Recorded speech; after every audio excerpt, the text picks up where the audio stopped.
കൊല്ലം കുളത്തൂപ്പുഴയിൽ തമിഴ്നാട് സ്വദേശികൾ സഞ്ചരിച്ച വാഹനത്തിൽ കാട്ടുപോത്തിടിച്ചു. ഇന്നലെ രാത്രി കുളത്തൂപ്പുഴ കൂവക്കാടിന് സമീപത്തായിരുന്നു ഈ സംഭവം. മധുര സ്വദേശിയായ ജയപാലനും കുടുംബവും സഞ്ചരിച്ച കാറിന് മുകളിലേക്ക് കാട്ടുപോത്ത് ചാടുകയായിരുന്നു. നമ്മളിപ്പോൾ ദൃശ്യങ്ങൾ കാണുന്നുണ്ട്. ആ കാറ് അതിന്റെ മുൻവശമൊക്കെ പൂർണ്ണമായും തകർന്ന അവസ്ഥയിലാണ്.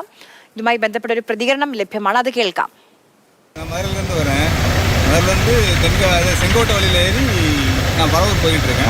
போகிற வழியில் தேன்மலையிலேருந்து திருவனந்தபுரம் ரோட்டில் வரும்போது ஒரு 6-7 கிலோமீட்டர் தாண்டின உடனே ஒரு காட்டுப்பூச்சை வண்டி மேலே தவிர்த்து இந்த மாதிரி டேமேஜ் ஆயிடுச்சு. ഓക്കെ മേലെ തവിടിച്ച്. കണ്ണൻ നായർ വിവരങ്ങളുമായി ചേരുന്നുണ്ട്. കണ്ണൻ, കാറിന്റെ മുകളിലേക്കൊക്കെ കാട്ടുപോത്ത് ചാടുക നമ്മൾക്ക് കേട്ടുകേൾവില്ലാത്തൊരു സംഭവമാണ്. അതിലുണ്ടായിരുന്ന യാത്രക്കാരൊക്കെ ഓക്കെ ആണോ?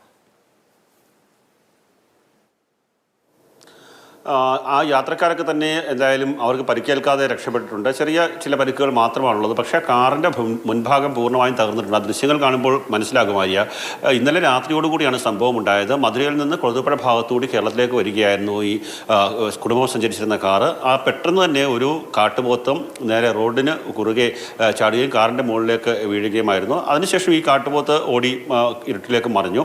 എന്നാൽ ആ കാറിൻ്റെ മുൻഭാഗം പൂർണ്ണമായും തകർന്നു.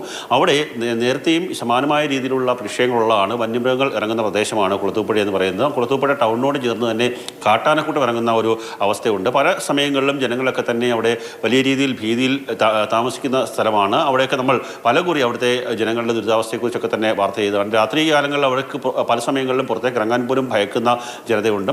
ആ സ്ഥലത്താണ് ഇപ്പോൾ ഇത്തരത്തിലുള്ളൊരു സംഭവം ഉണ്ടായിരിക്കുന്നത്. ആ കാറിൻ്റെ മുൻഭാഗം പൂർണ്ണമായും തകർന്നു. ഭാഗ്യം കൊണ്ടാണ് ബാക്കിയുള്ള ആൾക്കാർക്ക്, കാറിലെ യാത്രക്കാർക്ക് പരിക്കേൽക്കാതെ പോയത്. പിന്നീട് നാട്ടുകാരൊക്കെ ഇടപെട്ടാണ് ആ കാറ് റോഡിൽ നിന്ന് തള്ളി സുരക്ഷിതമായിട്ടുള്ള സ്ഥലത്തേക്ക് മാറ്റിയത്. എന്തായാലും ഈ പ്രദേശത്ത് ഈ കാട്ടുപോത്തിൻ്റെയും മറ്റും ആക്രമണം ഉണ്ടാകുന്നത് പരിഹരിക്കാൻ വേണ്ടിയുള്ള നടപടി സ്വീകരിക്കണമെന്നുള്ള ആവശ്യമാണ് ജനങ്ങൾ ഉന്നയിക്കുന്നത്.